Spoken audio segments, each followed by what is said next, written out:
Bonjour à tous, c'est Alexandra d'Astrologie Guidance de Vie. Donc je vais parler aujourd'hui du transit de la planète Mars à vos autres planètes du thème natal. Donc toutes les planètes qui représentent l'aspect un peu plus social, collectif que vous partagez avec d'autres. Donc Jupiter, Saturne, Uranus, Pluton, enfin toutes les autres planètes. Donc euh, Mars, c'est l'énergie d'action, c'est le moteur, c'est l'impulsion de vie, c'est ce qui vous pousse à agir, c'est ce qui vous pousse à être passionné ou motivé, c'est ce qui vous pousse en fait à partir à la conquête du monde. Mais Mars, c'est aussi une énergie d'ego, d'agressivité, c'est là où on cherche à s'imposer par la force. Donc forcément, c'est une énergie délicate, donc elle peut montrer les conflits, l'agressivité, la jalousie, la violence, les accidents. Donc je vais commencer par parler du transit de Mars à Jupiter. Encore une fois, on parle des planètes qui sont un peu plus collectives, sociales, ça ne représente pas forcément une part directe de vous, à moins que ces planètes, par exemple Jupiter, gouvernent votre ascendant, c'est-à-dire que vous avez l'ascendant Sagittaire, par exemple, voilà, qu'elle maîtrise votre ascendant, votre fond du ciel, votre milieu du ciel. Quelque chose d'important que tout simplement vous avez Jupiter conjoint au Soleil, par exemple, ou à la Lune, là ça va être un peu plus fort chez vous en fait. Donc Jupiter va être fortement ressenti. Mais sinon, voilà, ce genre de transit, vous pourrez les ressentir ou non. Ça va dépendre de chacun. Ça va dépendre de ce Jupiter. Donc, Mars, transit Jupiter. Jupiter, c'est vraiment, alors déjà, c'est tout ce qui est la loi, tout ce qui est légal, tout ce qui a un lien avec la justice aussi, mais c'est aussi l'élévation spirituelle, métaphysique, philosophique, intellectuelle. Ça peut être la religion aussi.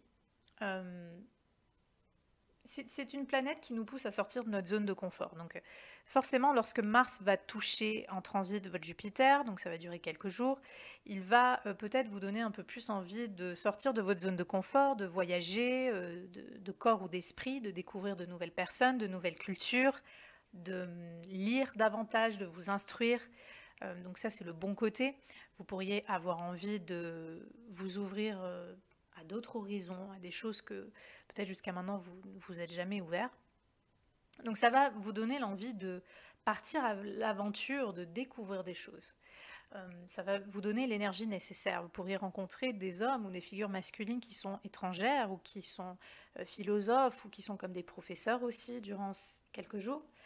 Vous pourriez avoir envie vous-même de peut-être d'enseigner ou de transmettre des choses aux autres, si vous avez en plus déjà un chemin de vie un petit peu dans ce sens.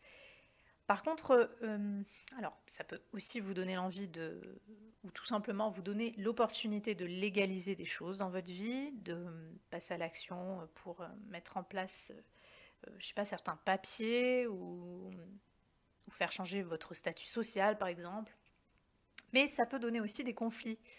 Donc vous pourriez durant quelques jours avoir des conflits, vous-même vous sentir en conflit ou attirer l'hostilité de figures, de lois, de figures religieuses, spirituelles, de professeurs, de personnes différentes de vous. Il peut y avoir de l'intolérance qui est réveillée, il peut y avoir des combats de croyances. Non, c'est moi qui ai la vérité. La vraie religion, c'est l'islam. Non, la vraie religion, c'est le catholicisme. Non, c'est... Vous voyez, c'est un peu ça, quoi. Il y a une énergie de guerre, de conflit sur les croyances, qu'elles soient spirituelles, philosophiques, toutes sortes de croyances, sur les idées, sur les concepts. Donc il peut y avoir des conflits avec des personnes qui représentent ce genre de choses. Il peut y avoir des conflits ou des soucis avec la loi. Donc si vous n'êtes pas en règle, c'est un problème. Là, on peut voir qu'il peut y avoir un problème avec la loi. Il peut y avoir des ruptures aussi de contrat. Il peut y avoir on arrête justement un contrat de mariage, on arrête un contrat d'autres choses. Donc voilà, il peut y avoir toujours dans cette énergie de conflit propre à Mars et d'accident, il peut y avoir des problèmes avec ce genre de choses. Donc il faut voir un petit peu comment ça se traduit chez vous, qu'est-ce qu'indique votre Jupiter pour avoir un peu plus d'informations. Ensuite, Mars qui va transiter Saturne. Donc Saturne, c'est les règles, c'est la loi, mais c'est pas la loi au niveau moral ou justice. C'est plus les règles que nous-mêmes on s'impose ou le genre de respect, de principe que nous on adhère. C'est plus dans ce sens-là. Donc Saturne représente tout ce qui est structure, mais tout ce qui est limitation, blocage aussi. Donc déjà, il peut y avoir quelque chose de karmique à régler, peut-être avec une figure masculine, avec un homme, avec peut-être des actions passées, des colères, des agressivités du passé. Il peut y avoir des choses à régler avec l'énergie de colère, de violence ou avec une figure masculine. Parce que Saturne, c'est aussi le karma, hein. Donc, bon, il faut voir un petit peu comment ça se traduit. C'est sûr que si vous avez déjà un lien entre Saturne et Mars, vous avez déjà un truc karmique à régler avec Mars. Donc il faut voir un petit peu comment ça se manifeste chez vous, il faut voir votre thème. Donc au positif. Au positif, Mars qui touche votre Saturne. Alors Mars va... Alors, oui, il y a du positif, hein. Je cherche, mais c'est parce que c'est vrai que pour l'instant, il me vient plus les choses négatives, parce que il y a un peu plus de choses, selon moi, négatives à ce genre de transit. Mais on va dire qu'un transit de trigone, de sextile de Mars à Saturne, ou de conjonction si Saturne n'est pas trop mal aspecté, effectivement, ça peut donner de la discipline et une action qui est cadrée. Il peut y avoir un peu plus d'action qui est mise en place pour structurer des choses de sa vie. Donc pour ça, il faut voir votre Saturne, qu'est-ce qu'il indique sur votre thème, parce que ça va vraiment changer d'une personne à l'autre. Mais oui, Mars qui touche votre Saturne, on est un peu plus consciencieux, on est un peu plus mature dans sa façon d'agir et de réagir. On a un petit peu plus de sagesse et on a un petit peu plus de structure. Donc lorsqu'on a besoin d'avoir une action efficace et structurée et cadrée, Mars qui transite votre Saturne va être très bien parce qu'on ne va pas s'emballer sur un coup de tête, on ne va pas faire n'importe quoi. Généralement, on est consciencieux dans sa façon de faire.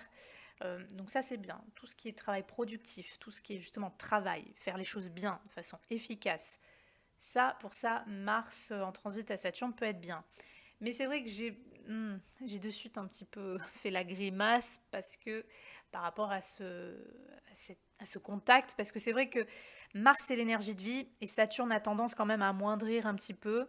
Donc lorsque Mars va toucher Saturne, surtout en aspect fort, vous pourriez sentir une baisse d'énergie en fait. Vous pourriez ou avoir l'impression qu'à chaque fois que vous faites quelque chose, ça ne fonctionne pas, ou que vous allez essayer de faire quelque chose et que durant quelques jours, ça ne va pas fonctionner, euh, ça ne va pas marcher, et vous pourriez même être moins motivé à faire des choses. Vous pourriez avoir l'impression que toutes vos actions sont bloquées, ou qu'il y a même des figures d'autorité qui vont bloquer ce que vous tentez de mettre en place. C'est comme si avec Mars, on agit en fait, on agit, et en fait, on a un mur devant. Si je devais donner une image, c'est ça. C'est comme si on essaye de marcher contre un mur. Vous savez, comme on voit dans les jeux vidéo, quand on a le personnage qu'on essaie de faire avancer contre un mur, ça sert à rien. Quand il s'est trompé de passage. Ça me fait vraiment penser à cette image-là. Donc c'est pour ça que c'est moins sympa parce que Mars, il se heurte au mur de Saturne. Donc surtout si c'est un aspect de carré, par exemple, on se sent limité dans ses actions. Ou alors il y a des figures d'autorité, il y a des figures il y a des représentants de l'ordre aussi. Il y a quelque chose qui vient de la structure, que ce soit d'une personne ou d'une situation, qui nous met des bâtons dans les roues ou qui nous empêche d'agir. Donc le transit de Mars à Saturne, ça peut être un peu limitant quand même, ça peut être un peu frustrant, mais il peut être efficace, surtout en conjonction pour structurer, pour cadrer. Euh, ça peut être intéressant pour ça. Donc il faut voir votre Saturne, il faut voir ce qu'il indique sur votre thème, il faut voir est-ce qu'il est fort, qu'est-ce qu'il représente, pour voir un petit peu si Mars il va avoir tendance à donner de l'énergie à une structure que vous avez déjà, de façon latente, ou si justement il peut montrer une forme de blocage. Et quel genre de karma aussi vous avez avec ce Saturne pour voir si vous avez déjà quelque chose à régler avec Mars. Mars en transit à Uranus. Alors Uranus c'est une énergie explosive, on fait tout sur un coup de tête, on s'emballe sur un coup de tête, on est un peu imprudent. Donc lorsque Mars va transiter votre Uranus, il va vous rendre beaucoup plus imprudent, vous donner un peu plus envie de prendre des risques, parfois même de faire des choses, de faire des actions de façon complètement impulsive, sur un coup de tête. Hein, c'est vraiment sur un coup de tête avec Mars Uranus. Donc Au positif, ça va vous donner davantage d'énergie pour vous détacher, vous libérer de certains liens, de certaines situations qui vous limitent, qui vous emprisonnent. Ça va vous donner envie d'agir avec un peu plus de liberté, ça va vous donner envie d'être un peu plus libre également. Ça va vous donner envie d'interagir aussi avec les autres, d'entrer dans des groupes, dans des communautés, de faire des choses dans ça. Mais dans le négatif, Mars-Uranus, ça va vous rendre beaucoup plus, comme je l'ai dit, imprudent. Donc vous pourrez risquer des accidents, que ce soit dans les moyens de transport, que ce soit des accidents parce que voilà, vous cassez un muscle, enfin, vous faites mal au sport. Il y a une énergie d'imprudence en fait, même dans les mouvements, dans les actions. Vous pourriez être beaucoup plus nerveux aussi durant quelques jours. Euh, et vous pourriez, en fait, vous pourriez agir sur un coup de tête et vous risquez de faire des actes qu'après vous allez regretter en fait, lorsque Mars va toucher votre Uranus. Donc ça, il faut faire un peu plus attention encore si vous avez déjà un Uranus qui est fort sur votre thème ou qui touche déjà votre Soleil, votre Lune ou votre Mars ou votre ascendant. Donc il faut voir un petit peu comment ça se traduit, mais voilà, dans le côté négatif, on est un petit peu plus imprudent, on fait un peu n'importe quoi, parfois on ne sait pas ce qu'on fait, ou alors on agit sur un coup de tête et après on regrette, mais les dégâts sont faits. Donc ça c'est un peu le mauvais côté de Mars-Uranus, c'est vraiment ce côté nos limites quoi. Euh, on peut aussi avoir envie de tenter certaines expériences sexuelles qui sortent des normes. Ça peut être possible aussi, évidemment, si on a déjà cette tendance, ce tempérament, on va dire. Ça, c'est quelque chose qui peut se voir également. Transit de Mars à Pluton. Alors, Pluton, c'est l'inconscient. Donc, lorsque Mars va toucher votre inconscient, il va réveiller des blessures, des peurs, des colères, de l'agressivité, l'envie de pouvoir aussi, parce qu'autant que Mars que Pluton a envie de s'imposer, envie d'avoir du contrôle sur les gens ou sur des situations. Donc, ce transit peut vous rendre un peu plus égotique, surtout en aspect fort, durant quelques jours. Vous pourriez avoir un peu plus envie de vous imposer, de dominer les autres, de... Comment je peux dire? Aussi sexuellement. Vous pourriez avoir envie de vivre une sexualité un petit peu plus perverse ou débridée, j'ai envie de dire. Ça, c'est également possible si on a déjà ce genre de tendance-là qui peut se voir sur son thème. Mais on peut avoir un peu plus de colère. En fait, les réactions conscientes et instinctives sont davantage réveillées lorsque Mars touche Pluton. Donc au positif, ça va donner la possibilité pour vous de traiter, de guérir des mémoires du passé qui ont été difficiles, donc de guérir des traumas, des blessures, des angoisses. C'est le moment de passer à l'action pour vous occuper de votre inconscient et de tout ce qu'il a ravalé, de tout ce qu'il a emmagasiné depuis votre venue au monde. Donc pareil, pour les travaux thérapeutiques, ça peut être une bonne chose. Donc pour ça peut vous donner plus de courage aussi pour passer à l'action, pour être fort dans des choses, vraiment dans des activités qui vous demandent un instinct. En fait, ça va vous rendre beaucoup plus instinctif et donc vous pourriez être beaucoup plus alerte, mais c'est même épidermique, c'est même pas mental, vous ne vous en rendez pas compte, mais vous allez être plus instinctif pour sentir des choses ou appréhender des choses, que ce soit par rapport à des personnes ou à des situations. Ça, c'est le côté positif. Au négatif, vous pourrez risquer des agressions. Si déjà vous avez une tendance à avoir un Pluton qui est mal aspecté ou un Pluton fort, vous pourriez risquer des agressions, surtout les femmes, donc faites attention à ce transit. Vous pourriez avoir des ennemis puissants ou des gens qui vont vraiment essayer de vous détruire durant quelques jours. Donc ça dépend de ce que vous avez déjà réglé avec certaines personnes, et puis ça dépend de votre karma aussi, sinon. Donc ça, il faut faire un peu plus attention. Ça peut aussi amener, comme je l'ai dit, plus de colère, mais même de haine. Il y a vraiment des choses très intenses qui sont réveillées lorsque Mars touche Pluton. Donc on peut avoir de la haine, on peut avoir une envie de vengeance qui est réveillée parce que, comme par hasard dans cette période, il y a telle ou telle personne qui nous aura fait ci ou ça. Il y a vraiment des instincts forts. Et il faut se rappeler que Pluton, c'est la destruction, Mars aussi, d'une façon un peu plus vive et rapide. Donc il y a des instincts destructeurs qui peuvent être réveillés chez vous ou que vous pourriez inconsciemment attirer et réveiller chez les autres. C'est pour ça que c'est une énergie où il faut faire un peu plus attention. Il faut faire un peu plus attention. Parfois, ça peut montrer aussi des interventions chirurgicales chez certaines personnes, ça peut être possible également durant cette période.